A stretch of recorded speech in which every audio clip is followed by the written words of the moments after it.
ಕಳೆದ ಕಾರ್ಯಕ್ರಮದಲ್ಲಿ ನೀವು ಗಮನವಿಟ್ಟು ಕೇಳಿದ್ದೀರಿ ಎಂಬುದಾಗಿ ನಂಬುತ್ತೇನೆ.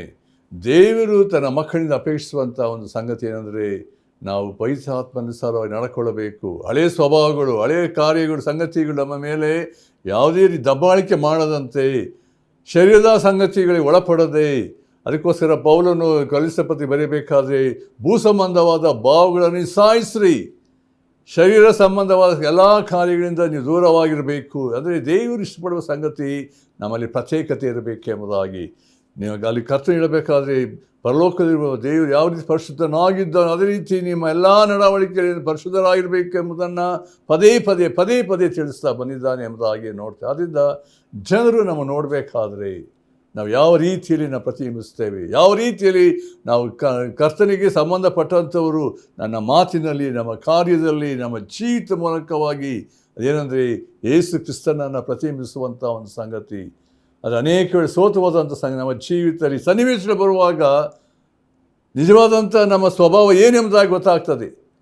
ಆದ್ದರಿಂದ ದೇವರ ಮಕ್ಕಳಾಗಿದ್ದೇವೆ ಎಂಬುದನ್ನು ನಮ್ಮ ಎಲ್ಲ ವಿಷಯದಲ್ಲಿ ತೋರಿಸಬೇಕಾದರೆ ಅಲ್ಲಿ ದೇವರಾತ್ಮನ ಅನ್ಯೋನ್ಯತೆಯಲ್ಲಿ ಆತನ ಐಕ್ಯವಾಗಿದ್ದರೆ ಮಾತ್ರ ನಾವು ದೇವರ ಕರ್ತನನ್ನು ನಮ್ಮ ಜೀವಿತದಲ್ಲಿ ಪ್ರತಿಬಿಂಬಿಸುವುದಕ್ಕೆ ಸಾಧ್ಯ ಆಗುವಂಥದ್ದಾಗಿದೆ. ನಾವು ಈ ಸಮಯದಲ್ಲಿ ದೇವರ ವಾಕ್ಯದಲ್ಲಿ ಇನ್ನೊಂದು ಭಾಗವನ್ನು ಎಫೆಸ ಪತ್ರಿಕೆ 4ನೇ ಅಧ್ಯಾಯ 31 ವರ್ಷದಲ್ಲಿ ಇನ್ನೊಂದು 32ನೇ ವರ್ಷದಲ್ಲಿ ನೋಡ್ತೇವೆ. ಅಲ್ಲಿ ಹೀಗೆ ಬರೆಯಲ್ಪಟ್ಟಿದೆ ಏನಂದರೆ, ಒಬ್ಬರಿಗೊಬ್ಬರು ಏನಂತೆ ಉಪಕಾರಿಗಳಾಗಿಯೂ ಕರುಣೆಯುಳ್ಳವರಾಗಿಯೂ ಕ್ಷಮಿಸುವವರಾಗಿಯೂ ಇರ್ರಿ, ದೇವರು ನಿಮಗೆ ಕ್ರಿಸ್ತನಲ್ಲಿ ಕ್ಷಮಿಸಿದ್ದಾನಲ್ಲ. Be kind to one another, tender hearted, forgiving one another as God in Christ forgave you. ಭಾಳ ಪ್ರಾಮುಖ್ಯ ಸತ್ಯವನ್ನು ಇದರಲ್ಲಿ ನಾವು ನೋಡ್ತೇವೆ. ಪ್ರಿಯರೇ, ಈ ವಾಕ್ಯಗಳನ್ನು ಧ್ಯಾನಿಸುವಾಗ ನಮ್ಮ ಜೀವಿತದಲ್ಲಿ ಕರ್ತನೇ, ನಾನು ಯಾವ ರೀತಿಯಲ್ಲಿ ನಿನ್ನ ಮುಂದೆ ನಡ್ಕೊಳ್ಳಬೇಕಾಗಿದೆ, ದೇವರು ಅಪೇಕ್ಷಿಸುವಂಥ ಒಂದು ಜೀವಿತ, ಸಮರ್ಪಣೆಯ ಜೀವಿತದಲ್ಲಿ ದೇವರ ಸ್ವಭಾವ ನನ್ನಲ್ಲಿ ಕಂಡುಬರುವಂತೆ ದೇವರೇ ನನ್ನನ್ನು ರೂಪಿಸು. ಯಾರ್ಯಾರು ಈ ಕಾರ್ಯಕ್ರಮ ಕೇಳ್ತಿದ್ದೀರೋ, ಈ ನಮ್ಮೊಟ್ಟಿಗೆ ಪ್ರಾರ್ಥಿಸುವಾಗ ದೇವರೇ ನನ್ನನ್ನು ನಿನ್ನ ಕೈಗೆ ಸಮರ್ಪಿಸಿಕೊಳ್ತೇನೆ, ನನ್ನನ್ನು ಮಾರ್ಪಡಿಸಿ ರೂಪಿಸು ಎಂಬುದಾಗಿ ನಮ್ಮನ್ನು ಕರ್ತನೆ ಕೈ ಒಪ್ಪಿಸೋಣ. ನಮ್ಮ ಪ್ರೀತಿಯುಳ್ಳ ತಂದೆಯ ದೇವರೇ, ನಿನ್ನ ಜೀವುಳ್ಳ ವಾಕ್ಯ ಅದು ಬೋಧಿಸುವಾಗ, ಹೇಳುವಾಗ, ಅದು ನಮ್ಮ ಜವಾಬ್ದಾರಿಕೆ ತಿಳಿಸುವಾಗ ನಾವು ಲೋಕದವರಂತೆ ಜೀವಿಸದಂತೆ ದೇವರ ಮಕ್ಕಳಿಗೆ ತಕ್ಕ ಹಾಗೆ ನಡ್ಕೊಳ್ಳುವಂಥ ಒಂದು ಸ್ಥಿತಿಯಲ್ಲಿ ಒಬ್ಬೊಬ್ಬರನ್ನು ರೂಪಿಸಪ್ಪ, ಮಾರ್ಪಡಿಸು ಎಂಬುದಾಗಿ ಬೇಡ್ತೇನೆ. ಈ ದಿನಗಳಲ್ಲಿ ಅನೇಕ ಕಾರ್ಯಕ್ರಮ ಕೇಳ್ತಿರ್ಬೇಕಾದ್ರೆ ಅವರ ಜೀವಿತ, ಅವರ ಶೈಲಿ, ಕರ್ತನೆ, ಅವರ ಆಂತರ್ಯ ಜೀವಿತ ಯಾವ ಸ್ಥಿತಿಯಲ್ಲಿದ್ದಾರೆ ಎಂಬುದನ್ನು ನೀನು ನೋಡುವಾತನಾಗಿದ್ದಿ. ನಿನ್ನ ದೃಷ್ಟಿಗೆ ಮರೆಯಾದ ಯಾವ ಸಂಗತಿಗಳಿಲ್ಲ ಕರ್ತನೆ. ಆದರೆ ನಿನ್ನ ವಾಕ್ಯದ ಸತ್ಯತೆಗಳಲ್ಲಿ ನೆಲೆಗೊಂಡು ದೇವರಿಗೆ ಭೂಲೋಕದಲ್ಲಿ ನಿನ್ನ ಮಕ್ಕಳಾಗಿ ಜೀವಿಸುವಾಗ ನಾವೆಲ್ಲ ವಿಷಯದಲ್ಲಿ ಎಲ್ಲರಿಗೂ ನಾವು ಕರ್ತನೆ ಬೆಳಕಾಗಿ ನಿನ್ನನ್ನು ಮಯಪಡಿಸುವಂತೆ ಕರ್ತನೆ ನಿನ್ನ ಘನತೆಗಾಗಿ ನಮ್ಮ ನಡೆಸು ಎಂಬುದಾಗಿ ಬೇಡ್ತೇನೆ. ಕರ್ತನೆ, ನಿನ್ನ ದಾಸನಿಗೆ ಬೇಕಾದ ಕೃಪೆ ಕೊಡು, ಹೇಳಬೇಕಾದ ಮಾತುಗಳನ್ನು ನಿನ್ನ ಮಹಿಮೆಗಾಗಿ ಹೇಳಲಿಕ್ಕಾಗುವಂತೆ ಕೃಪೆ ಕೊಡು. ಕಷ್ಟದಲ್ಲಿ, ಕೊರತೆಯಲ್ಲಿ, ಚಿಂತೆಯಲ್ಲಿ, ಬಾಧೆಯಲ್ಲಿ ಯಾರು ದಾಟಿ ಹೋಗ್ತಿದ್ದಾರೆ ಈ ಸಮಯದಲ್ಲಿ ಅನೇಕ ನಮಗಾಗಿ ಪ್ರಾರ್ಥನೆ ಮಾಡಿ ಎಂಬುದಾಗಿ ಅನೇಕರು ಕೇಳಿಕೊಂಡಿರುವಾಗ ಕರ್ತನೆ, ಎಲ್ಲ ನಿನ್ನ ಮಕ್ಕಳನ್ನು ನೀನು ಬಲಪಡಿಸಿ, ದೃಢಪಡಿಸು, ನಂಬಿಕೆಯಲ್ಲಿ ದೃಢಪಡಿಸು ಎಂಬುದಾಗಿ ಬೇಡ್ತೇನೆ. ನಮ್ಮ ಪ್ರಾರ್ಥನೆ ಕೇಳಿದಕ್ಕಾಗಿ ಸ್ತೋತ್ರ. ಯೇಸು ಕ್ರಿಸ್ತನ ಹೆಸರಿನಲ್ಲಿ ಬೇಡ್ತೇನೆ ತಂದೆಯೇ, ಆಮೇನ್. ಪ್ರಿಯರೇ, ನಾವು ಈ ಓದಂಥ ಎಫೆಸ ಪತ್ರಿಕೆ 4:32ನೇ ವಚನ ಅದನ್ನು ಓದಬೇಕಾದ್ರೆ ಇಲ್ಲಿ ಪೌಲನ ಒಂದು ಆಲೋಚನೆ ಎಫೆಸ ಸಭೆಗೆ ಬರೆಯಬೇಕಾದ್ರೆ ಕಳೆದ ಕಾರ್ಯಕ್ರಮದಲ್ಲಿ ಹೇಳ್ತಾ ಬಂದೆ. ಎಫೆಸದಲ್ಲಿ ಪೌಲನು 3 ತಿಂಗಳಿಂದ ಸೇವೆ ಮಾಡಬೇಕಾದ್ರೆ ಎಷ್ಟು ಯಾವ ರೀತಿಯಲ್ಲಿ ಅದನ್ನು ಏನಂದರೆ ಎಂಥ ಒಂದು ಸೇವೆಯನ್ನು ಎಂಥ ರೀತಿಯಲ್ಲಿ ಆತನು ಮಾಡಿದ್ದಾನೆ ಎಂಬುದನ್ನು ನೋಡಬೇಕಾದ ಜನರಲ್ಲಿ ಬಂದಂಥ ಒಂದು ಸಂಗತಿ, ಭಾಳ ಒಂದು ವಿಶೇಷವಾದಂಥ ಒಂದು ಪರಿವರ್ತನೆ ಅವರ ಜೀವಿತದಲ್ಲಿ ಆದಂಥ ಸಂಗತಿ ಬಗ್ಗೆ ನಾವು ನೋಡ್ತೇವೆ. ಅಂದರೆ ದೇವರು ಒಬ್ಬ ವ್ಯಕ್ತಿಯ ಜೀವಿತದಲ್ಲಿ ಎಂತೆಂಥ ರೀತಿಯಲ್ಲಿ ನಡೆಸಿದ್ದಾನೆ, ಕಾಪಾಡಿದ್ದಾನೆ ಎಂಬುದಾಗಿ ನಾವು ನೋಡಬೇಕಾದ್ರೆ ನಮಗೆ ಆಶ್ಚರ್ಯವಾಗುವಂಥದ್ದು ಎಂಬುದಾಗಿ ನಾವು ನೋಡ್ತೇವೆ.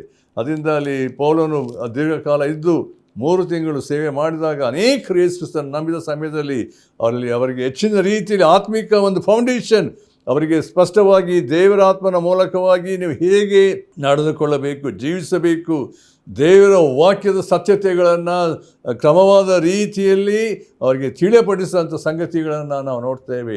ಅದಕ್ಕೋಸ್ಕರ ಆತ ಹೋದ ನಂತರ ತಿರುಗಿ ಅಲ್ಲಿ ನೋಡ್ತೇವೆ ತಿಮೋತಿಯನ್ನು ಬಿಟ್ಟು ಹೋಗ್ತಾನೆ. ಅಲ್ಲಿ ಯಾವ ರೀತಿ ಸಭೆ ಜವಾಬ್ದಾರಿಕೆ ಯಾವ ರೀತಿ ನಡೆಸ್ಕೊಂಡು ಹೋಗಬೇಕೆಂಬ ರೀತಿಯಲ್ಲಿ ಅವರನ್ನು ಆತ್ಮಿಕ ರೀತಿಯಲ್ಲಿ ಬಲಪಡಿಸುವ ಸಂಗತಿಗಳನ್ನು ನಾವು 19ನೇ ಅಧ್ಯಾಯ ಓದುವಾಗ ನಮಗೆ ಅಲ್ಲಿ ಗೊತ್ತಾಗ್ತದೆ ಎಂಬುದಾಗಿ ನಾವು ನೋಡ್ತೇವೆ. ಇಲ್ಲಿ ಪೌಲನು ಇಲ್ಲಿ ಹೇಳಬೇಕಾದ್ರೆ ಈ ವಾಕ್ಯದ ಭಾಗದಲ್ಲಿ 3 ಸಂಗತಿಗಳನ್ನು ತಿಳಿಯಪಡಿಸಿದ್ದಾನೆ. ಏನಂದರೆ ಮೊದಲನೇ ವಿಷಯ ಅಂದರೆ ಪೌಲನ ಬರೀಬೇಕಾದ್ರೆ ಆ ಸಭೆಗೆ ಎಫೆಸ ಸಭೆಗೆ ಜನರಿಗೆ ದೇವರ ಮಕ್ಕಳಿಗೆ ಅನುಸರಿಸಬೇಕಾದ ಸಂಗತಿ ಮೊದಲನೇದಾಗಿ ಏನಂದರೆ ನೀವು ಒಬ್ಬರಿಗೊಬ್ಬರು ಏನಾದರೂ ಉಪಕಾರಿಗಳಾಗಿರಬೇಕು. ಎರಡನೇದಾಗಿ ಕರುಣೆಯುಳ್ಳವರಾಗಿರಬೇಕು. ಮೂರನೇದಾಗಿ ಕ್ಷಮಿಸುವವರಾಗಿರಬೇಕು. ಇಲ್ಲಿ ಅದು ಭಾಳ ಪ್ರಾಮುಖ್ಯವಾದ ಸಂಗತಿ. Be kind to one another ಎಂಬುದಾಗಿ ನೋಡ್ತೀವಿ. ಮೊದಲನೇ ಸಂಗತಿ ಒಬ್ಬರಿಗೊಬ್ಬರು ಉಪಕಾರಿಗಳಾಗಿರ್ಬೇಕು. ನೋಡ್ರಿ, ಯಾವಾಗ ನಮ್ಮ ಜೀವಿತದಲ್ಲಿ ಹಳೆಯ ಸ್ವಭಾವಗಳು, ಸ್ವಾರ್ಥದಿಂದ ತುಂಬಲ್ಪಟ್ಟ ಸಂಗತಿಗಳು, ಪಾಪದಿಂದ ತುಂಬಲ್ಪಟ್ಟ ಸಂಗತಿಗಳು, ನಾವು ಕರ್ತನಿಗಾಗಿ ಜೀವಿಸ್ತಾ ಇರಲಿಲ್ಲ, ನಾವು ಹಳೆಯ ಸಂಗತಿ ಸೈತಾನನ ಅಧೀನದಲ್ಲಿದ್ದಂಥವರು, ಅದು ಯಾವಾಗ ದೇವರ ವಾಕ್ಯದ ಪ್ರಕಾರ 2 ಕೊರಿಂಥ 5:17 ನೋಡುವಾಗ ಒಬ್ಬರು ಕ್ರಿಸ್ತನಿದ್ದರೆ ನೂತನ ಸೃಷ್ಟಿಯಾದನು, ಪೂರ್ವಸ್ಥಿತಿಯಾಗಿ ಎಲ್ಲ ನೂತನವಾಯಿತು. ನೋಡ್ರಿ, ಯಾವಾಗ ಯೇಸು ಕ್ರಿಸ್ತನ ಜೀವಿತ ಪ್ರವೇಶ ಮಾಡಿದಾಗ, ಪರಿಶುದ್ಧಾತ್ಮನ ಕಾರ್ಯ, ಪರಿಶುದ್ಧಾತ್ಮ ಮೇಲೆ ವಾಸ ಮಾಡುವಾಗ, ಈ ದೇಹ ದೇವರಿಗೆ ಗರ್ಭಗುಡಿಯಾಗಿರುವಾಗ, ಎಲ್ಲ ಸಮಯದಲ್ಲಿ ದೇವರ ಯೋಜನೆ, ದೇವರ ಆಲೋಚನೆ, ದೇವರ ಮಾತುಗಳು, ಪರಲೋಕದ ಅನುಭವ ಮಾತ್ರವಲ್ಲ, ಎಲ್ಲ ಸಂಗತಿಗಳಲ್ಲಿ ನನ್ನಲ್ಲಿ ಯೇಸು ಕ್ರಿಸ್ತನ ಪ್ರಭಾವ, ನನ್ನಲ್ಲಿ ಸತ್ಯಗಳು, ವಾಕ್ಯದ ಸತ್ಯತೆಗಳು ಅದು ಕಂಡುಬರುವ ಸಾಧ್ಯತೆ ಉಂಟು ಎಂಬುದಾಗಿ ನೋಡ್ತೇವೆ. ಅದಕ್ಕೋಸ್ಕರ ಹೇಳ್ತಿದ್ದಾನೆ, ನಿಮ್ಮ ಜೀವಿತದ ಶೈಲಿ ಬದಲಾಗಿರುವಾಗ, ಯೇಸು ಕ್ರಿಸ್ತನಲ್ಲಿ ನೂತನ ಸೃಷ್ಟಿಗಳಾಗಿರಬೇಕಾದ್ರೆ ಈಗ ನಿಮ್ಮ ಜವಾಬ್ದಾರಿಕೆ ಉಂಟು. ನಾವು ಹೇಗೆ ನಡ್ಕೊಳ್ಳಬೇಕು, ಹೇಗೆ ವರ್ತಿಸಬೇಕು, ದೇವರಾತ್ಮ ತಾನೇ ನಿಮಗೆ ಅದನ್ನು ಗೈಡ್ ಮಾಡ್ತಾನೆ. ಅದಕ್ಕೂ ಸಹಾಯಕನು. ಅಪೊಸ್ತಲರ ಕೃತ್ಯದಲ್ಲಿ ಯೋಹಾನ ಸುವಾರ್ತೆ 16ನೇ ಅಧ್ಯಾಯದಲ್ಲಿ ಹೇಳಬೇಕಾದ್ರೆ ಪೌಲನು ಅಲ್ಲಿ ಯೇಸು ಕ್ರಿಸ್ತನು ತನ್ನ ಶಿಷ್ಯರಿಗೆ ತಿಳಿಸಬೇಕಾದ್ರೆ ಪ್ರತಿ ಸಂಗತಿಗಳನ್ನು ಅವರಿಗೆ ಮನದಟ್ಟು ಮಾಡ್ತಿದ್ದಾನೆ. ನಾನು ಒಬ್ಬ ಸಹಾಯಕ ನಿಮಗೆ ಕೊಡ್ತೇನೆ, ಯಾವಾಗ ನಿಮ್ಮಲ್ಲಿ ವಾಸ ಮಾಡ್ತಾನೆ, ನಿಮ್ಮ ನೆಲೆಗೊಳ್ತಾನೆ, ನಾನು ಹೇಳಿದ ಸಂಗತಿಗಳನ್ನೇ ನಿಮಗೆ ಗಮನಕ್ಕೆ ತರುತ್ತಾನೆ. ನೋಡಿರಿ, ಯೇಸು ಕ್ರಿಸ್ತನ ಮಾತುಗಳು, ವಾಕ್ಯಗಳು ನಮ್ಮಲ್ಲಿ ಬರುವಾಗ, ಯೇಸು ಕ್ರಿಸ್ತನ ಜೀವಿತ ನಮ್ಮಲ್ಲಿ ಏನಂದರೆ ಬರುವಂಥ ಸ್ಥಿತಿ, ಪರಿಶುದ್ಧಾತ್ಮ ನಮ್ಮಲ್ಲಿ ಏನಂತ ಹೇಳಿದ್ರೆ ಆ ಯೇಸು ಕ್ರಿಸ್ತನ ವ್ಯಕ್ತಿತ್ವವನ್ನು ನಮ್ಮಲ್ಲಿ ತರುವಾತನಾಗಿದ್ದಾನೆ. ಒಬ್ಬರಿಗೊಬ್ಬರು ಏನಂದರೆ ನಾನು ಇರುವಂಥ ಉಪಕಾರಿಗಳಾಗಿರಬೇಕು. ಅಂದರೆ ಅಲ್ಲಿ be kind to one another ಅಂದರೆ ನಮ್ಮಲ್ಲಿ ಇರಬೇಕಾದ ಕರುಣೆಯ ಒಂದು ಸಂಗತಿ ಪ್ರಾಮುಖ್ಯವಾಗಿ. ಅಂದರೆ ಉಪಕಾರ ಅಂದರೆ ಸಹಾಯ ಮಾಡುವಂಥ ಸಂಗತಿಗಳು. ಅಲ್ಲಿ ಯಾವಾಗ ಅಂದರೆ ನಾನು ಸ್ವಾರ್ಥಕ್ಕೆ ಸಾಯ್ತೇನೋ, ಸ್ವಾರ್ಥವನ್ನು ಹಾಗೆ ಮಾಡ್ತೇನೋ, ನಮ್ಮಲ್ಲಿ ಬರ್ತಕ್ಕಂಥ ಒಂದು ಸ್ಪಾಂಟೇನಿಯಸ್ ಅಂದರೆ ಒಂದು ವಿಶೇಷವಾಗಿ ಇತರಿಗೆ ಸಹಾಯ ಮಾಡುವಂಥದ್ದು, ಇನ್ನು ಇತರಿಗೆ ವಾಕ್ಯ ಹೇಳುವಂಥದ್ದು, ಬಲಪಡಿಸುವಂಥದ್ದು, ಕೊರತೆಯಲ್ಲಿ, ಸಮಸ್ಯೆಯಲ್ಲಿ, ಚಿಂತೆಯಲ್ಲಿ, ಬಾಧೆಯಲ್ಲಿ ಹೋಗುವಂಥ ಅನೇಕರಿಗೆ ನಾನು ಸಹಾಯಕನಾಗಿ ಹೇಗೆ ಅವರಿಗೆ ಹೆಚ್ಚಿನ ರೀತಿಯಲ್ಲಿ ಅವರನ್ನು ಬಲಪಡಿಸಿ, ಧೈರ್ಯಪಡಿಸಿ, ಕರ್ತನ ಅನ್ಯೋನ್ಯತೆ ಜೀವಿಸುವಂತೆ ಮಾಡುವಂಥ ಒಂದು ಸಂಗತಿ, ಆ ಮೊದಲನೆಯ ಒಂದು ಹೆಜ್ಜೆ ನಾನು ಇಡ್ತೇನೆ. ಅವಾಗ ಅಂದರೆ ನನ್ನಲ್ಲಿ ಬರುವಂಥ ಸಂಗತಿ ಏನಂತ ಹೇಳಿದ್ರೆ, ಆಗ ಸಂಪೂರ್ಣವಾದ ಪರಿಶುದ್ಧಾತ್ಮನ ಅಧೀನದಲ್ಲಿರಬೇಕಾದ್ರೆ ಅಲ್ಲಿ ಪರಿಶುದ್ಧಾತ್ಮ ನಮ್ಮ ನಡೆಸುವಂಥ ರೀತಿಯಲ್ಲಿ ನಡ್ಕೊಳ್ಳುವಂಥ ಹಂಗಿನಲ್ಲಿ ಇರ್ತೇವೆ ಎಂಬುದನ್ನು ನಾನು ಗಮನಿಸಬೇಕು. ಯಾರು ನಿಮಗೆ ಗೈಡ್ ಮಾಡಿ ಹೇಳಬೇಕಾಗಿಲ್ಲ, ನೀವು ಅದು ಮಾಡಿರಿ, ಇದು ಮಾಡಿರಿ, ಅಲ್ಲೋಗಿ ಇದು ಮಾಡಿರಿ, ಸಹಾಯ ಮಾಡಿರಿ, ಇದು ಏನಿಲ್ಲ. ದೇವರಾತ್ಮ ತಾನೇ ನಿಮ್ಮಲ್ಲಿ ಆ ಒಂದು ಬೆಳಕನ್ನು ಕೊಟ್ಟಿರುವಾಗ, ಆ ಜೀವ ಸಮೃದ್ಧಿ ಇರುವಾಗ, ದೇವರ ವಾಕ್ಯ ಸತ್ಯತೆ ನಿಮ್ಮ ನೆಲೆಗೊಳ್ಳುವಾಗ ನಿಮ್ಮಲ್ಲಿ ಬರುವಂಥ ಒಂದು ಸಂಗತಿ ಏನಂದರೆ, ಯಾರು ಕಷ್ಟದಲ್ಲಿ, ಕೊರತೆಯಲ್ಲಿ, ಚಿಂತೆಯಲ್ಲಿ, ಬಾಧೆಯಲ್ಲಿದ್ದಾರೋ ಅವರಿಗೆ ನಾನು ಹೇಗೆ ಉಪಕಾರ ಮಾಡಬೇಕು, ಸಹಾಯ ಮಾಡಬೇಕು. ಅದಕ್ಕೋಸ್ಕರ ಒಬ್ಬರಿಗೊಬ್ಬರು ಏನಂದರೆ ಉಪಕಾರಿಗಳಾಗಿರ್ಬೇಕೆಂಬಂಥ ಒಂದು ಸಂಗತಿ. ಅದರಿಂದ ದೇವರ ಮಕ್ಕಳ ಒಂದು ಸ್ವಭಾವ, ದೇವರ ಅದರಿಂದ ಪ್ರೀತಿ ನಾನು ಇರಬೇಕಾದ್ರೆ, ಪೌಲ ಅದನ್ನು ಯಾವಾಗ ಹೇಳಬೇಕಾದ್ರೆ ಕ್ರಿಸ್ತನ ಪ್ರೀತಿ ನಾನು ಒತ್ತಾಯ ಮಾಡ್ತದೆ. ಪೌಲನ ಇಡೀ ಜೀವಿತ ನೋಡ್ರಿ, ಅದು ಎಷ್ಟು ರೀತಿಯಲ್ಲಿ ದೇವ ಜನರನ್ನು ಬೇರೆ ಬೇರೆ ಸಭೆಗಳಿಗೆ ಹೋದಾಗ ಯಾವ ರೀತಿಯಲ್ಲಿ ಅವ್ರನ್ನ ಬಲಪಡಿಸಿದ ರೀತಿ, ಆಧರಿಸಿದ ರೀತಿಯಲ್ಲಿ, ಉಪಕಾರ ಮಾಡಿದ ರೀತಿಯಲ್ಲಿ, ನಾನಾ ವ್ಯಕ್ತಿತ್ವ ಹೇಗೆ ದೇವರ ಆತ್ಮನ ಮೂಲಕ ಆತ ಮಾಡಿದ ಸಂಗತಿಗಳನ್ನು ಬರೆದಂಥ ಎಲ್ಲ ಪತ್ರಿಕೆಗಳಲ್ಲಿ ನಾವು ಅದನ್ನು ನೋಡುವಂಥವರಾಗಿದ್ದೇವೆ. ಆದ್ದರಿಂದ ದೇವರ ಮಕ್ಕಳಲ್ಲಿ ಏನಂತ ಹೇಳಿದ್ರೆ, ಯಾವಾಗ ನಾವು ಯೇಸು ಕ್ರಿಸ್ತನಲ್ಲಿ ನೆಲೆಗೊಳ್ತೇವೋ ಕ್ರಿಸ್ತನ ಮನಸ್ಸು ನಮ್ಮಲ್ಲಿ ಬರುವ ಸಾಧ್ಯತೆ ಉಂಟು. ಲೂಕನ ಸುವಾರ್ತೆ 6ನೇ ಅಧ್ಯಾಯ 35-36 ನೋಡಬೇಕಾದ್ರೆ ಯೇಸು ಕ್ರಿಸ್ತನು ಈ ಲೋಕದಲ್ಲಿದ್ದಾಗ ಹೇಳಿದಂಥ ಮಾತು, ನಿಮ್ಮ ವೈರಿಗಳನ್ನು ನೀವೇನು ಮಾಡಂತೆ, ನೀವಾದರೆ ನಿಮ್ಮ ವೈರಿಗಳನ್ನು ಪ್ರೀತಿಸಿರಿ, ಅವರಿಗೆ ಉಪಕಾರ ಮಾಡಿರಿ. ಇದು ಯಾರೂ ಹೇಳಿಲ್ಲ ಆ ರೀತಿಯಲ್ಲಿ. ವೈರಿಗಳನ್ನು ಪ್ರೀತಿಸುವಂಥದ್ದು, ಉಪಕಾರ ಮಾಡುವಂಥದ್ದು, ಅವರಿಗಾಗಿ ಪ್ರಾರ್ಥಿಸಿರಿ ಎಂಬುದಾಗಿ ಹೇಳಿದಂಥ ಸಂಗತಿಗಳು. ಆತನಂತೂ ಉಪಕಾರ ನೆನೆಸಿದವರಿಗೂ ಕೆಟ್ಟವರಿಗೂ ಉಪಕಾರಿಯಾಗಿದ್ದಾನೆ. ಯೇಸು ಕ್ರಿಸ್ತನ ಜೀವಿತದಲ್ಲಿ ನನ್ನ ಮಾತಾರ ದೇವರ ವಾಕ್ಯ ಅದು. ಲೂಕನ ಸುವಾರ್ತೆ 6ನೇ ಅಧ್ಯಾಯ 35-36 ಓದುವಾಗ ಅಲ್ಲಿ ಎಷ್ಟರ ಮಟ್ಟಿಗೆ ಯೇಸು ಕ್ರಿಸ್ತನು ತನ್ನ ಅಲ್ಲಿ ಜನರಿಗೆ ತಿಳಿಸಬೇಕಾದ್ರೆ ಆತನ ಮನಂಥ ಉದ್ದೇಶ ಲೋಕದಲ್ಲಿ ಏನುಂಟು ಪಾಪ ಸ್ಥಿತಿ, ಭಯಂಕರವಾದಂಥ ಸೈತಾನ ಕಾರ್ಯಗಳು ತುಂಬಿರುವಾಗ ದ್ವೇಷ, ಮತ್ಸರ, ಹಗೆತನ, ಹೊಟ್ಟೆ ಕಿಚ್ಚು ಇದೆಲ್ಲ ನೋಡ್ತೇವೆ. ಪಾಪದ ಸಂಗತಿಗೆ ತುಂಬಲ್ಪಟ್ಟಿರಬೇಕಾದ್ರೆ ಯೇಸು ಕ್ರಿಸ್ತನ ಬಂದ ಸಮಯದಲ್ಲಿ ಪರಲೋಕದ ಅನುಭವದಲ್ಲಿ ನೋಡಬೇಕಾದ್ರೆ ನೂತನ ಜೀವಿತ, ನೂತನ ಮನಸ್ಸನ್ನು ಮಾತ್ರವಲ್ಲ ನಮ್ಮ ಜೀವಿತ ದೇವರ ಮಕ್ಕಳು ತೋರಿಸಬೇಕಾದ ಸಂಗತಿ ಈ ಲೋಕದಲ್ಲಿ ಪಾಪದ ಸಂಗತಿ ತುಂಬಲ್ಪಟ್ಟಿರಬೇಕಾದ್ರೆ ನಾವು ಜನರಿಗೆ ಏನಂದರೆ ಸಹಾಯ ಮಾಡುವಂಥವ್ರು, ಕರುಣಿಸುವಂಥವರು, ಪ್ರೀತಿಸುವಂಥವರು, ಉಪಕಾರ ಮಾಡುವಂಥವರು ಆಗಿರಬೇಕು. ನೋಡಿರಿ, ಇಡೀ ಲೋಕದಲ್ಲಿ ಯಾವುದೇ ದೇಶದಲ್ಲಿ ನೋಡಬೇಕಾದ್ರೆ ಮಿಷನರಿಗಳು ಮಾಡಿದಂಥ ಸೇವೆ, ಇಡೀ ಮಿಷನರಿಗಳು ಬಂದ ಸಮಯದಲ್ಲಿ ಬೇರೆ ಬೇರೆ ದೇಶಗಳಿಂದ ಬಂದರು. ಅವರು ಸುವಾರ್ತೆ ಸಾರಿದು ಮಾತ್ರವಲ್ಲ, ಅವರು ಮಾಡಿದಂಥ ಸೇವೆ ಕಾರ್ಯಗಳು ಅನೇಕ ಬಡವರಿಗೆ ಮತ್ತು ಅನೇಕ ರೀತಿಯ ಮಿಷನ್ ಹಾಸ್ಪಿಟಲ್ಗಳಾಯಿತು, ಸ್ಕೂಲ್ಗಳ ಶಾಲೆಗಳಾಯಿತು, ನಾನಾ ರೀತಿಯಲ್ಲಿ ಅವ್ರು ಮಾಡಿದ ಉಪಕಾರಗಳು ಈಗಲೂ ಉಂಟು. ಕೆಲವು ಎಲ್ಲ ರೀತಿಯಲ್ಲಿ ನೋಡ್ತೇವೆ. ಅಂದರೆ ಪ್ರೀತಿಯ ಒತ್ತಾಯದಿಂದ ಯಾವ ರೀತಿಯಲ್ಲಿ ಕಾರ್ಯಗಳನ್ನು ಮಾಡಿದ್ದಾರೆ, ಅದು ಯಾವ ರೀತಿ ಮಾಡಬೇಕೆಂಬುದಾಗಲಿ ದೇವರ ಪ್ರೀತಿ ನಮ್ಮಲ್ಲಿ ತುಂಬಲ್ಪಟ್ಟಿರುವಾಗ ಜನರು ಕಷ್ಟದಲ್ಲಿ, ಕೊರತೆಯಲ್ಲಿ, ಬಡತನದಲ್ಲಿ ಇರಬೇಕಾದ್ರೆ ಹೇಗೆ ನಾವು ಸಹಾಯ ಮಾಡಬೇಕೆಂಬಂಥ ಒಂದು ಸಂಗತಿ ಈ ದಿನಗಳಲ್ಲಿ ಕ್ರೈಸ್ತ ಮಿಷನರಿಗಳು ಮಾಡಿದಂಥ ಸೇವೆ ಅನೇಕ ರೀತಿಯಲ್ಲಿ ನಾವು ನೋಡ್ತೇವೆ. ಆದರೆ ಈ ದಿನಗಳಲ್ಲಿ ಅದಕ್ಕೆ ವಿರೋಧತ್ವ ಉಂಟು. ಕಾರಣ ಅದು ಸಹಿಸೋದಕ್ಕೆ ಆಗ್ತಾ ಇಲ್ಲ.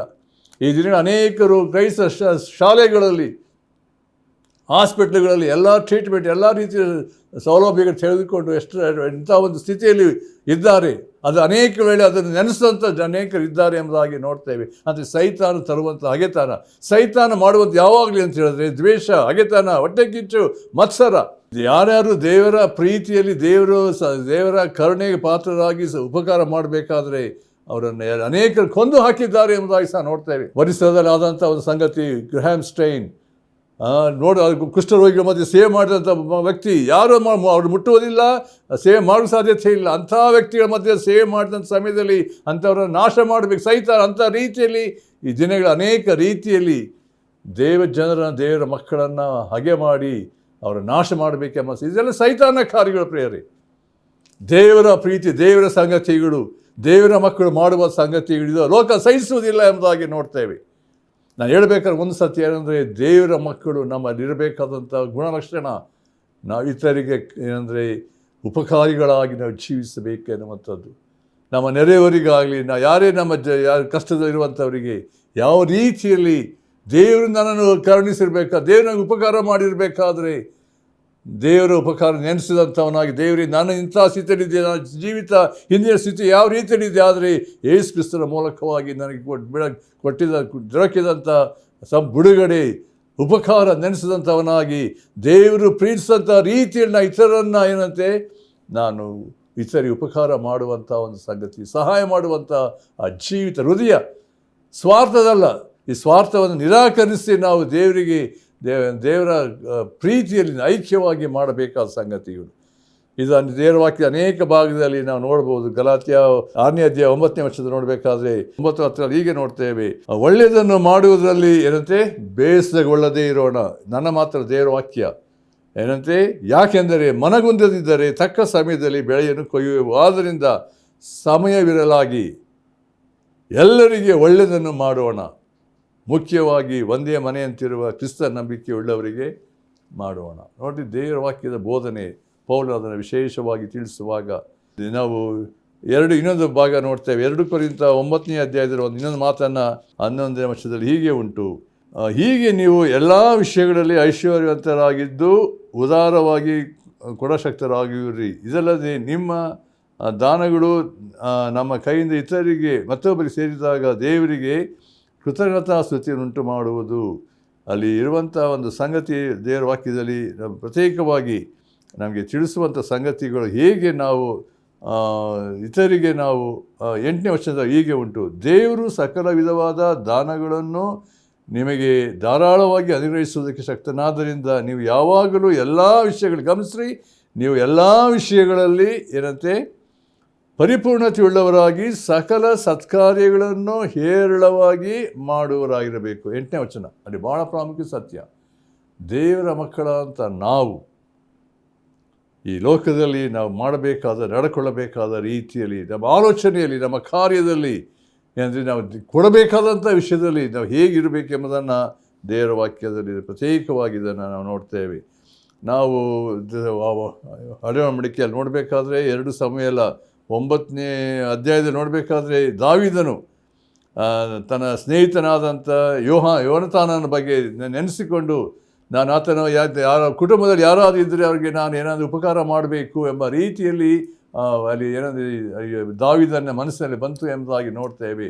ಅದು ವಿಷಯವಾಗಿ ನೋಡಬೇಕಾದ್ರೆ ಅಲ್ಲಿ ಗೊತ್ತಾಗ್ತದೆ, ಮೊಹಿಬೇಷತನು ಎಂಬುದಾಗಿ ಕುಂಟನಾದ ಮಗ ಇದ್ದ ಎಂಬುದಾಗಿ ಅವನನ್ನು ಕರೆಸಿ ಅವನಿಗೆ ಯಾವ ರೀತಿಯಲ್ಲಿ ಏನಂತ ಹೇಳಿದ್ರೆ ಅವನಿಗೆ ಸಹಾಯ ಮಾಡಿದನು ಎಂಬುದನ್ನು ಅಲ್ಲಿ ದೇವರ ವಾಕ್ಯಲ್ಲಿ ಹೇಳುವಂಥದ್ದಾಗಿದೆ. ಅದರಿಂದ ಪ್ರಿಯರೇ, ದೇವರ ಮಕ್ಕಳಲ್ಲಿ ಯಾವಾಗ ಬರುವ ಸಂಗತಿಗಳು, ದೇವರು ನಮ್ಮನ್ನು ಕರುಣಿಸಿ ನಮ್ಮನ್ನು ಅಭಿವೃದ್ಧಿಪಡಿಸುವಾಗ, ಆಶೀರ್ವದಿಸುವಾಗ ನಾವು ಯಾವ ರೀತಿ ಇತರಿಗೆ ಆಶೀರ್ವಾದ ನಿಧಿಯಾಗಬೇಕು, ಅದು ನಮ್ಮಲ್ಲಿ ಬರಬೇಕಾದಂಥ ಒಂದು ಸಂಗತಿ ಎಂಬುದಾಗಿ ನಾವು ನೋಡ್ತೇವೆ. 2ನೇ ವಿಷಯ ಅಲ್ಲಿ ದೇವರ ವಾಕ್ಯದಲ್ಲಿ ನೋಡಬೇಕಾದ್ರೆ, ಕರುಣೆಯುಳ್ಳವರಾಗಿರಿ, ಟೆಂಡರ್ ಹಾರ್ಟೆಡ್. ಇದೇನಂತ ಹೇಳಿದ್ರೆ ನಮ್ಮ ಹೃದಯದ ಸ್ಥಿತಿಯನ್ನು ತೋರಿಸುವಂಥದ್ದಾಗಿ. ದೇವರು ನಮ್ಮ ಹೃದಯಗಳಲ್ಲಿ ಏನಂದರೆ ಆ ಕರುಣೆಯ ಸ್ವಭಾವವನ್ನು ಇಟ್ಟಿರಬೇಕಾದ್ರೆ, ಅಲ್ಲಿ ಮತ್ತಾಯನ ಸುವಾರ್ತೆ 5ನೇ ಅಧ್ಯಾಯ 7ನೇ ವಚನ ಹೀಗೆ ಹೇಳ್ತದೆ, ಕರುಣೆಯುಳ್ಳವರು ಧನ್ಯರು, ಅವರು ಕರುಣೆ ಹೊಂದವರು. ಧನ್ಯರು ಯಾರು? ಕರುಣೆಯುಳ್ಳವರು ಧನ್ಯರು, ಅವರಿಗೆ ಕರುಣೆ ದೊರೆಯುವುದು ಎಂಬುದಾಗಿ. ಲೂಕನ ಸುವಾರ್ತೆ 10ನೇ ಅಧ್ಯಾಯ 25ರಿಂದ 37ನೇ ವಚನ ಓದಬೇಕಾದ್ರೆ ಅಲ್ಲಿ ಒಂದು ಮಾತು, ಯೇಸು ಕ್ರಿಸ್ತನ ಸಮಾರ್ಯ ಒಂದು ಕರುಣೆಯ ವಿಷಯದಲ್ಲಿ ಅದು ದೃಷ್ಟಾಂತವನ್ನು ಹೇಳುವಂಥ ಸಂಗತಿಗಳಲ್ಲಿ ನೋಡಬೇಕಾದ್ರೆ, ಯಾವ ರೀತಿಯಲ್ಲಿ ಅವತ್ತು ಕಳ್ಳರ ಕೈ ಸಿಕ್ಕಿದಾಗ ಅವನ ಅರೆಜೀವ ಮಾಡಿ ಬಿಡ್ತಾರೆ.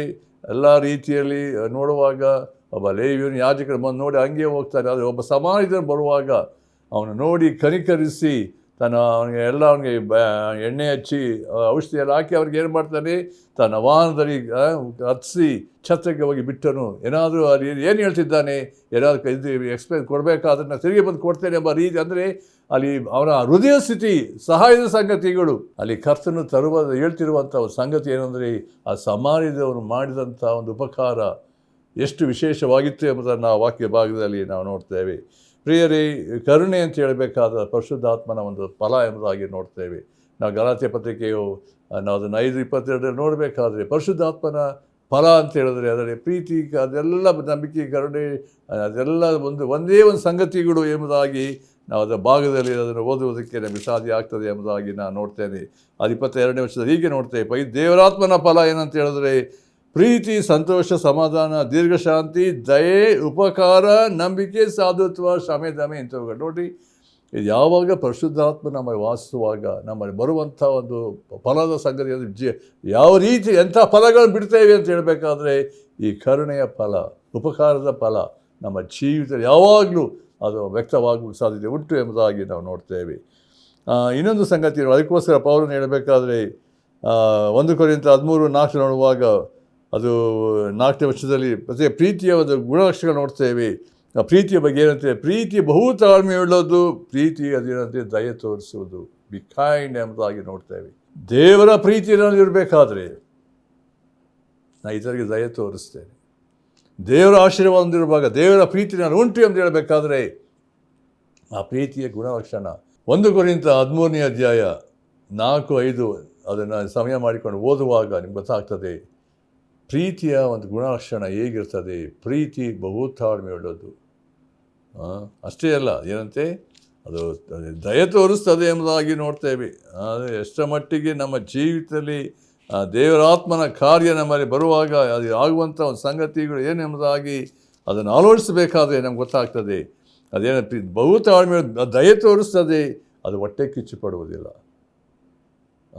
ಆಮೇಲೆ ಹೊಗಳಿಕೊಳ್ಳುವುದಿಲ್ಲ, ಉಬ್ಬಿಕೊಳ್ಳುವುದಿಲ್ಲ, ಮರ್ಯಾದೆಗೆಟ್ಟು ನಡೆಯುವುದಿಲ್ಲ, ಸ್ವಪ್ರಯೋಜನವನ್ನು ಚಿಂತಿಸುವುದಿಲ್ಲ, ಸ್ವಾರ್ಥದ ಸಂಗತಿ ಇಲ್ಲ ಎಂಬುದಾಗಿ ಅರ್ಥ. ಸಿಟ್ಟುಗೊಳ್ಳುವುದಿಲ್ಲ, ಅಪಕಾರವನ್ನು ಮನಸ್ಸಿನಲ್ಲಿ ಇಟ್ಟುಕೊಳ್ಳುವುದಿಲ್ಲ, ಅದು ಅನ್ಯಾಯವನ್ನು ನೋಡಿ ಸಂತೋಷಪಡದೆ ಸತ್ಯಕ್ಕೆ ಜಯವಾಗುವುದರಲ್ಲಿ ಅದು ಸಂತೋಷಪಡ್ತದಂತೆ. ಎಲ್ಲವನ್ನು ಅಡಗಿಸಿಕೊಳ್ತದೆ, ಎಲ್ಲವನ್ನು ನಂಬುತ್ತದೆ, ಎಲ್ಲವನ್ನ ನಿರೀಕ್ಷಿಸ್ತದೆ, ಎಲ್ಲವನ್ನ ಸಹಿಸಿಕೊಳ್ತದೆ.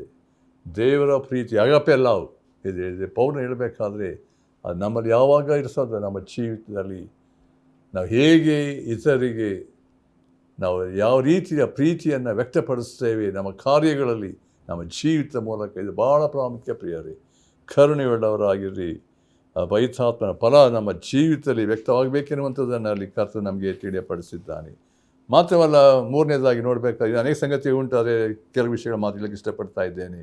ಕ್ಷಮಿಸುವವರಾಗಿರ್ರಿ. ಫರ್ಗಿವಿಂಗ್ ಒನ್ ಅನದರ್ ಇದು ಭಾಳ ಪ್ರಾಮುಖ್ಯ. ಯಾಕೆ ಹೇಳ್ತಿದ್ದಾನೆ ಪೌಲನಲ್ಲಿ ಅಂದರೆ, ದೇವರು ನಿಮಗೆ ಕ್ರಿಸ್ತನಲ್ಲಿ ಏನಂತೆ ಕ್ಷಮಿಸಿದ್ದಾನಲ್ಲ. ದೇವರು ನಮ್ಮನ್ನು ಕ್ಷಮಿಸದೆ ಹೋಗಿದ್ದಾರೆ, ನಮ್ಮ ಪಾಪಗಳನ್ನು ಕ್ಷಮಿಸದೆ ಹೋಗಿದ್ದಾರೆ, ನಮಗೆ ಬಿಡುಗಡೆ ಆಗ್ತಿರಲಿಲ್ಲ ಪ್ರಿಯರೇ. ಪಾಪದಲ್ಲಿ ಇರ್ತಾ ಇತ್ತು. ಶಿಲುಬೆಯಲ್ಲಿ ಆದಂಥ ಒಂದು ಶ್ರೇಷ್ಠವಾದ ಕಾರ್ಯ. ಯೇಸು ಕ್ರಿಸ್ತನು ಯಾಕೆ ಅಲ್ಲಿ ತನ್ನ ಪ್ರಾಣ ಕೊಡಬೇಕಾಗಿದೆ? ನಮ್ಮ ಪಾಪದ ಬಿಡುಗಡೆಗಾಗಿ ತನ್ನ ರಕ್ತವನ್ನು ಸುರಿಸಿದ್ದಾನೆ. ಪಾಪದ ಬಲವನ್ನು ಮುರಿಯಲ್ಪಟ್ಟದ್ದು ಮಾತ್ರವಲ್ಲ, ಯೇಸು ಕ್ರಿಸ್ತನ ಪರಿಶುದ್ಧವಾದ ರಕ್ತ, ಬಲವಾದ ರಕ್ತ ಏನಂತ ಹೇಳಿದ್ರೆ ನಮ್ಮೆಲ್ಲ ಪಾಪಗಳನ್ನು ತೊಳೆದು ಶುದ್ಧಿ ಮಾಡಿದೆ, ಕ್ಷಮಿಸಲ್ಪಟ್ಟು ಬಿಡುಗಡೆ ಹೊಂದಿರಬೇಕಾದರೆ ಅದಿರುವ ಸಂಗತಿ ಏನಂದರೆ, ದೇವರು ಯೇಸು ಕ್ರಿಸ್ತನ ಮೂಲಕ ನಮ್ಮ ಪಾಪಗಳನ್ನು ಕ್ಷಮಿಸಿ ಇಲ್ಲದಂತಾಗ ಮಾಡಿದ್ದಾನೆ. ಪೂರ್ವಕ್ಕೆ ಪಶ್ಚಿಮಕ್ಕೆ ಎಷ್ಟು ದೂರವೋ ಅಷ್ಟು ದೂರ ನಮ್ಮ ಪಾಪಕ್ಕೆ ದೂರ ಮಾಡಿದ್ದಾನೆ. ಅದನ್ನು ಮೋಡದಂತೆ ಆರಿಸಿದ್ದಾನೆ. ಅವ್ರಿಗೆ ನೆನಪಿಗೆ ತರುವುದೇ ಇಲ್ಲ ಅಂತ ಹೇಳಿದಂಥ ಸಂಗತಿಗಳು. ನಮಗೆ ಬಿಡುಗಡೆ ಸಿಕ್ಕಿರಬೇಕಾದ್ರೆ, ಕ್ಷಮಿಸಿರಬೇಕಾದ್ರೆ, ನಾವು ಇತರರ ಪಾಪಗಳನ್ನು, ಇತರರ ಕ್ಷಮೆ ಅನೇಕರು ಮಾಡಿದಂಥ ಸಂಗತಿಗಳು, ಯಾವುದೇ ಸಂಗತಿಗಳ ದೋಷಗಳಿರುವುದಾದರೂ ಕ್ಷಮಿಸುವಂಥ ಗುಣ ನನ್ನಲ್ಲಿ ಇರ್ತದೆ. ದೇವರ ಪ್ರೀತಿನಲ್ಲಿ ತುಂಬಲ್ಪಡುವಾಗ ನಾನು ಇತರನ್ನು ಕ್ಷಮಿಸುವನಾಗಿದ್ದೆ. ನಮ್ಮಲ್ಲಿ ಯಾವುದೇ ದ್ವೇಷ, ಹೊಟ್ಟೆ ಕಿಚ್ಚಿರುವುದಕ್ಕೆ ಸಾಧ್ಯತೆ ಇಲ್ಲ. ಯಾಕೆ? ದೇವರಾತ್ಮ ನಮ್ಮಲ್ಲಿರುವಾಗ ಹೌದು, ನಾವು ಎಲ್ಲ ದೇವರನ್ನ ಕ್ಷಮಿಸಿರ್ಬೇಕು, ಇತರರನ್ನು ನಾವು ಕ್ಷಮಿಸುವಂಥ ಸಂಗತಿ ದೇವರ ವಾಕ್ಯದ ಅನೇಕ ಭಾಗದಲ್ಲಿ ನೋಡ್ತೇವೆ. ಮತ್ತಾಯ ಸುವಾರ್ತೆ 6:12 ನೋಡುವಾಗ ಯೇಸು ಕ್ರಿಸ್ತನು ನಮಗೆ ಕಲಿಸಂಥ ಅಲ್ಲಿ ಹೇಳಿದ ಒಂದು ಪ್ರಾರ್ಥನೆಯನ್ನು ನೋಡ್ತೇವೆ. ಈ ರೀತಿ ಪ್ರಾರ್ಥನೆ ಮಾಡತಕ್ಕದ್ದು. ಅಲ್ಲಿ ಪ್ರತಿ ಸಂಗತಿಗಳನ್ನು ಗಮನಿಸಬೇಕಾದ್ರೆ ನಮ್ಮ ಜೀವಿತದಲ್ಲಿ ನಾವು ಯಾವ ರೀತಿ ದೇವರ ಅನ್ಯೋನ್ಯತೆ ಜೀವಿಸಬೇಕಾದರೆ ನಾವು ಅಂದರೆ ನಮಗೆ ತಪ್ಪು ಮಾಡಿದ್ರು ನಾವು ಕ್ಷಮಿಸಂತೆ, ನಮ್ಮ ತಪ್ಪನ್ನು ಕ್ಷಮಿಸು. ಅನೇಕ ವೇಳೆ ನಾವು ಇತರ ಪಾಪಕ್ಕೆ ಕ್ಷಮಿಸುವ, ನಮ್ಮ ಪಾಪ ಕ್ಷಮಿಸಲ್ಪಡುವುದಿಲ್ಲ ಅಂತ ಹೇಳಲ್ಪಟ್ಟಿದೆ. ಪೇತ್ರ ಒಂದು ಸರಿ ಬಂದು ಕೇಳ್ತಾನೆ, ಸ್ವಾಮಿ ಒಬ್ಬರು ತಪ್ಪು ಮಾಡಿದ್ರೆ ಎಷ್ಟು ಸಾರಿ ಕ್ಷಮಿಸಬೇಕು ನಾನು? 7 ಸಾರಿನೋ ಇಲ್ಲ 70 ಸಾರಿ ಎಂಬುದಾಗಿ ಯೇಸು ಕ್ರಿಸ್ತನು ಹೇಳಿದ ಸಂಗತಿ. There is no limit. ಆದರೆ ನಮ್ಮ ಜವಾಬ್ದಾರಿಕೆಯಲ್ಲಿ ಮನುಷ್ಯನು ಏನಂದರೆ ಇಸ್ ನಾಟ್ ಪರ್ಫೆಕ್ಟ್. ನಾವು ತಪ್ಪು ಮಾಡ್ತೇವೆ, ಬೀಳ್ತೇವೆ. ಆದರೆ ಯಾವಾಗ ನಮ್ಮ ಪಾಪ ಒಪ್ಪಿಕೊಳ್ಳುವಾಗ ನಮ್ಮ ಇರಬೇಕಾದ ಕ್ಷಮಾಪಣೆ ನೋಡಿರಿ, ಯಾವಾಗ ನಾವು ಕ್ಷಮಿಸ್ತೇವೋ ಆಗ ನಮ್ಮ ಜೀವಿತ ಹೃದಯದಲ್ಲಿ, ನಮ್ಮ ಮನಸ್ಸಿನಲ್ಲಿ ಏನಂತ ಹೇಳಿದ್ರೆ ಯಾವುದೇ ವೇದನೆ ಇರುವುದಿಲ್ಲ, ಭಯ ಇರುವುದಿಲ್ಲ, ಬಿಡುಗಡೆ ಇರ್ತದೆ, ಸಮಾಧಾನ ಇರ್ತದೆ, ಶಾಂತಿ ಇರ್ತದೆ. ಯಾವಾಗ ನಾವು ಕ್ಷಮಿಸದೆ ಹೋದರೆ ಶಾಂತಿ ಇಲ್ಲ, ಸಮಾಧಾನ, ಹೋರಾಟದ ಸಂಗತಿಗಳು, ದ್ವೇಷ ಇರ್ತದೆ ಎಂಬುದಾಗಿ ನೋಡ್ತೇವೆ. ಯೇಸ್ವಾಮಿ ಆ ಶಿಲುಬೆ ಇರುವಾಗ ತಂದೆಯೇ ಅವ್ರು ಏನು ಮಾಡ್ತಾರೋ ಅರಿಯರು, ಅವನಿಗೆ ಕ್ಷಮಿಸು. ಸ್ಟೆಫನ್ ಕೂಡ ಅದೇ ರೀತಿ ಪ್ರಾರ್ಥಿಸಿದ ಸಂಗತಿಯನ್ನು ನಾವು ನೋಡ್ತೇವೆ. ಅಪೊಸ್ತಲಕೃತ್ಯ 7ನೇ ಅಧ್ಯಾಯ ಕೊನೆಯ ಭಾಗದಲ್ಲಿ ಅವರ ಮೇಲೆ ಪಾಪವನ್ನು ವರಿಸಬೇಡ ಎಂಬುದಾಗಿ ಹೇಳಿದನು ಎಂಬುದಾಗಿ ನೋಡ್ತೇವೆ. ಪ್ರಿಯರೇ, ದೇವರ ಮಕ್ಕಳಿರಬೇಕಾದ ಸಂಗತಿಗಳು ನಮ್ಮಲ್ಲಿ ಯಾವೊಂದು ಕ್ಷಮಿಸಲಾರದಂಥ ಪಾಪಗಳಂಬಿರುವುದಾದರೆ ನಾವು ಅನೇಕ ವೇಳೆದರೆ ಸೈತಾನ ಅನೇಕ ಸಂಗತಿ ತಂದು ಹಾಕಿ ನಮಗೆ ಅಂಧಕಾರದಲ್ಲಿ ಬಂಧಿಸ್ತಾನೆ ಎಂಬುದಾಗಿ ನೋಡ್ತೇವೆ. ನಿಮಗೆ ಬಿಡುಗಡೆ ಬೇಕು. ಇದರಿಂದ ಯಾವಾಗ ಕ್ಷಮಿಸದೆ ಹೋದರೆ ಅನೇಕ ರೋಗಗಳು, ನಾನಾ ಸನ್ನಿವೇಶ ಸಂಗತಿಗಳು, ಟೆನ್ಷನ್, ನಾನಾ ಸೈತಾನ ತರುವಂಥ ನಿಮ್ಮ ಜೀವಿತದಲ್ಲಿ. ಯಾಕೆಂದರೆ ನೀವು ಕ್ಷಮಿಸದೆ ಹೋದ್ದರಿಂದ, ಇತರ ಪಾಪ ಕ್ಷಮಿಸದೆ ಹೋದ್ರಿಂದ ನಿನ್ನಲ್ಲಿ ಉಂಟಾಗಿರುವಂಥ ಅನೇಕ ಹೋರಾಟ, ವೇದನೆ, ಡಿಪ್ರೆಷನ್, ಇದೆಲ್ಲ ಸಂಗತಿಗಳು. ಯಾಕೆಂದರೆ ನೀನು ಇತರ ಪಾಪ ಕ್ಷಮಿಸದೆ ಹೋದ್ದರಿಂದ ನೀನು ಪಾಪದಲ್ಲೇ ಮುಂದುವರಿಯುತ್ತಾ ಇದ್ದೀಯ ಎಂಬುದಾಗಿ ನೋಡ್ತೇವೆ. ಒಂದು ಸಾರಿ ನಿಮ್ಮ ಜೀವಿತದಲ್ಲಿ ಯೇಸುವೇ ಕ್ಷಮಿಸಪ್ಪ, ನನಗೆ ಕ್ಷಮಿಸು, ಇಂಥ ಸಂಗತಿಗಳು ಇಂಥ ಮಾಡಿದ್ದಾರೆ, ನಾನು ಕ್ಷಮಿಸ್ತೇನೆ ಎಂಬ ಆ ಒಂದು ಯಥಾರ್ಥವಾಗಿ ಒಪ್ಪಿಕೊಂಡು ನಾವು ಆ ರೀತಿ ಕ್ಷಮಿಸುವಾಗ ದೇವರ ಪ್ರೀತಿ ಬರುವಾಗ ನೋಡ್ರಿ, ನಾವು ಎಲ್ಲ ವಿಷಯ ಯಥಾರ್ಥರಾಗಿ ದೋಷ ಇಲ್ಲದವರಾಗಿ ಕರ್ತನ ಮುಂದೆ ಕಾಣಿಸ್ಕೊಳ್ಳೋ ಸಾಧ್ಯ ಉಂಟು. ನನ್ನ ಮನಸ್ಸಾಕ್ಷಿ ಯಾವುದೇ ರೀತಿಯಲ್ಲಿ ನಾನು ಪಾಪಿ, ದೋಷಿ ಎಂಬುದಾಗಿ ಹೇಳ್ತಾ ಇದೆಯೋ, ಮನಸ್ಸಾಕ್ಷಿಗೆ ನಾವು ಯಥಾರ್ಥವಾಗಿ ನಮ್ಮ ಪಾಪ ಒಪ್ಪಿಕೊಳ್ಳುವಾಗ ಯೇಸು ಕ್ರಿಸ್ತನ ರಕ್ತ ನಮ್ಮ ಎಲ್ಲ ಪಾಪಗಳನ್ನು ತೊಳೆದು ಶುದ್ಧಿ ಮಾಡುವಂಥದ್ದಾಗಿದೆ. ಪ್ರಿಯರೇ, ಇದನ್ನು ಅರ್ಥ ಮಾಡಿಕೊಂಡು ಸತ್ಯಗಳು ಯಾವಾಗ ಅರ್ಥ ಮಾಡಿಕೊಳ್ತೇವೋ ಆಗ ಬಿಡುಗಡೆ ಉಂಟು. ದೇವರಾತ್ಮ ಇರುವಾಗ ಬಿಡುಗಡೆ ಉಂಟು. ಆ ರೀತಿಯ ದೇವರೇ, ನಾವು ಯಾವುದೇ ದೋಷ, ಯಾವುದೇ ಪಾಪ ನಮ್ಮಿರದಂತೆ, ಇನ್ನೂ ಕ್ಷಮಿಸಲಾರಂಥ ಯಾವುದೇ ಪಾಪನಿರುವುದಾದರೆ ದೇವರನ್ನ ಕ್ಷಮಿಸು, ಬಿಡುಗಡೆ ಕೊಡು. ಯಾರ್ಯಾರಿಗೆ ಪಾಪ ಈ ವಾಕ್ಯ ಕೇಳುವಾಗ ನಿಮ್ಮ ಜೀವಿತದಲ್ಲಿ ನಿಮ್ಮಲ್ಲಿ ಯಾರಿಗಾದರೂ ಕ್ಷಮಿಸಲಾರದಂಥ ಒಂದು ಪಾಪ ಇಟ್ಟುಕೊಂಡಿದ್ದೀರ ಹೃದಯದಲ್ಲಿ, ಈ ಸಮಯದಲ್ಲಿ ಯಥಾರ್ಥವಾಗಿ ಒಪ್ಪಿಕೊಂಡು ಕ್ಷಮಿಸ್ರಿ, ಬಿಡುಗಡೆ ಹೊಂದ್ರಿ. ಯಾವುದೇ ರೀತಿ ದ್ವೇಷಕ್ಕೆ ಒಳಪಡದಂಥ, ಸೈತಾನಿಗೆ ಒಳಪಟ್ಟಂಥ ಸಂಗತಿ ಹೋಗದೆ ನಮ್ಮ ಜೀವಿತದಲ್ಲಿ ದೇವರ ವಾಕ್ಯ ಓದಿದ ಪ್ರಕಾರ ಉಪಕಾರಿಗಳಾಗಿಯೂ ಕರುಣೆಯುಳ್ಳವರಾಗಿಯೂ ಕ್ಷಮಿಸುವವರಾಗಿರ್ರಿ. ದೇವರು ನಮ್ಮ ಕ್ರಿಸ್ತನ ಕ್ಷಮಿಸಿದ್ದಾನಲ್ಲ. ಯೇಸು ಕ್ರಿಸ್ತನು ನಮ್ಮನ್ನು ಎಂಥ ರೀತಿ ಪ್ರೀತಿಸಿ ಕ್ಷಮಿಸಿರುವಾಗ ನಾವು ಆ ಯೇಸು ಕ್ರಿಸ್ತನ ಪ್ರೀತಿಯಲ್ಲಿ ನೆಲೆಗೊಂಡು ಜೀವಿಸೋಣ. ದೇವರ ಮಾತುಗಳನ್ನು ಆಶೀರ್ವದಿಸಿ ಕರ್ತನು ನಿಮ್ಮನ್ನು ನಡೆಸಲಿ. ಪ್ರಾರ್ಥನೆ ಮಾಡೋಣ. ನಮ್ಮ ತಂದೆಯಾದ ದೇವರೇ, ಈ ವಾಕ್ಯಗಳಿಗಾಗಿ ಸ್ತೋತ್ರ. ನಿನ್ನ ಕರುಣೆಗೆ, ನಿನ್ನ ಪ್ರೀತಿಯಲ್ಲಿ ನಮ್ಮಲ್ಲಿ ಆ ಕ್ಷಮಿಸುವಂಥ ಗುಣ ನಮ್ಮಲ್ಲಿ ಅನುಗ್ರಹಿಸು. ಯಾವುದೇ ದ್ವೇಷ, ಸೈತಾನ ಕಾರ್ಯ ಒಳಪಡದಂತೆ ನೀನು ಕ್ಷಮಿಸಿದಂಥ ರೀತಿಯಲ್ಲಿ ನಾವು ಕರ್ತನೆ ನಿನ್ನ ಪ್ರೀತಿ ನೆಲೆಗೊಂಡು ಜೀವಿಸುವಂತೆ ನಮ್ಮನ್ನು ನಡೆಸು. ಯೇಸು ಕ್ರಿಸ್ತನ ಹೆಸರನ್ನು ಬೇಡ್ತೇವೆ ತಂದೆಯೇ, ಆಮೆನ್.